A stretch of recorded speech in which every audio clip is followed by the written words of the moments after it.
Okay, not your typical car repair video here. What we have here is a 864 Bobcat with a Kubota 4-cylinder turbo diesel air-cooled engine.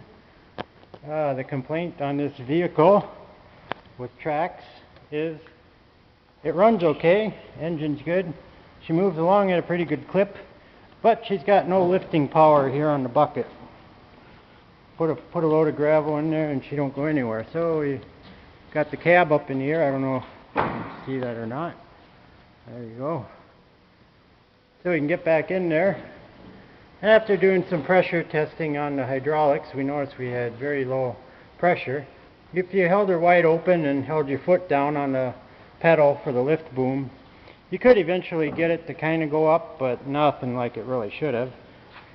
So what we did, we took the hydraulic pump out. The hydraulic pump on this only runs the lift and the bucket and the accessories.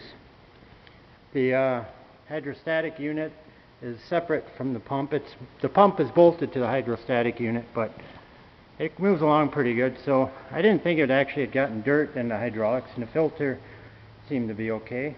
And we had plenty of fluid, hydraulic fluid in there. But we took the pump apart here. Here we have our hydraulic pump. And just a regular gear pump, like a heavy-duty oil pump. That's all we really got here.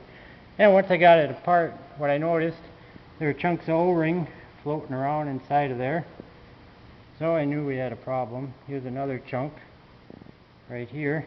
And where that comes off of is the end of the pump here. Oops, or the pump housing actually, where the gears kind of rotate inside the bushings here.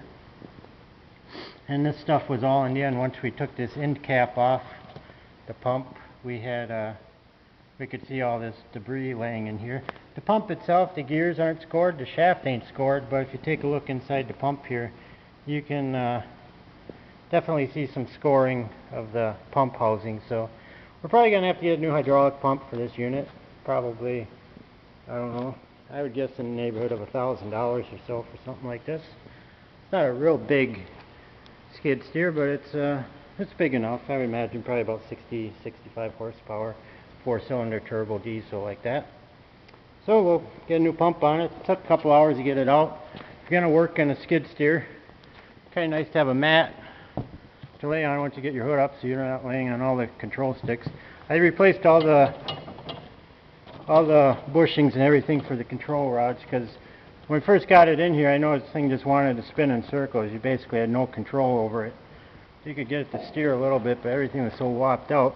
I thought, well, maybe the reason it didn't lift was because maybe my foot linkage for the boom lifts, the hydraulic spool, was all whopped out too, but I kind of tightened that up and I still didn't have any lift, so that kind of ruled everything out, being that both the bucket and the loader, or the bucket and the boom, neither one worked very well. I think I got a problem in the hydraulic cylinder in the bucket, being that it sags. It's probably got a bad seal inside of there. So, but this is it. This is your basic hydraulic pump. Not much you can do once it's scored out like that. I suppose you send it in for machining. Maybe they can rebuild them, but we'll probably just go find a new one. Okay, that's probably about it for our hydraulic, or for our skid steer lesson here for today. That's it.